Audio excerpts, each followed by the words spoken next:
Did you guys show you our top selling resource? This is used all the time in my own practice, and it's a really great way to focus on a core word vocabulary approach. So I'm going to go through the resource and kind of explain how I use it. So this is a really good one to send to parents, especially right after I've done AAC consult or assessment, just reminding them what we talked about, core words versus fringe, the understanding the personal core, or fringe words that are really motivating to a specific child and their high frequency, thinking about the different ways that we can use core words. So these are words that I tend to find are easy to start off with, and different ways that you could potentially combine these words into phrases to get teachers and parents some insight into how you can use those words. Reasons to communicate. This is another big one because a lot of the people that come to see me in my practice, their child is only using language for requesting.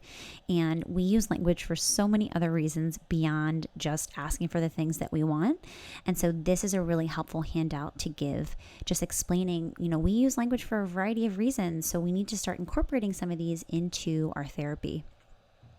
And then this I really love. There's tons of talking tips, language expansion strategies. These are good for all kids, but we definitely tailor them to kids who are using AAC, but they could be great for early intervention kids.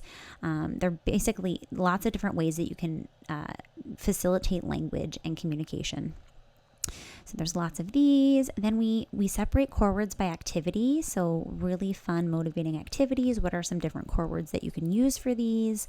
We separate it by routine. So we know that routines-based intervention is so powerful when we're thinking about how we can integrate some of this vocabulary into a child's routine in the community, different places that we can go to utilize core words.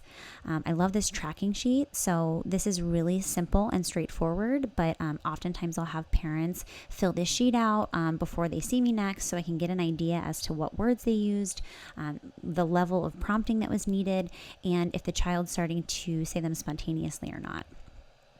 And then these homework helpers are really great too. So we have some started out for you. Strategy to practice, keep favorite toys out of reach. This is a really big one. Oftentimes I find that kids have a lot of access to all their favorite things. So there's opportunities there for language. Same thing, do something unexpected, and leaving things open-ended. And then this one's a blank one, which I tend to use a lot, just as a way to give families an idea as to what to practice and what core words to use. And then, of course, like reflective thinking about it after we already did it. These are all really good things, especially to do in telepractice, because we can give a short little homework assignment and then we can talk about it during our next session.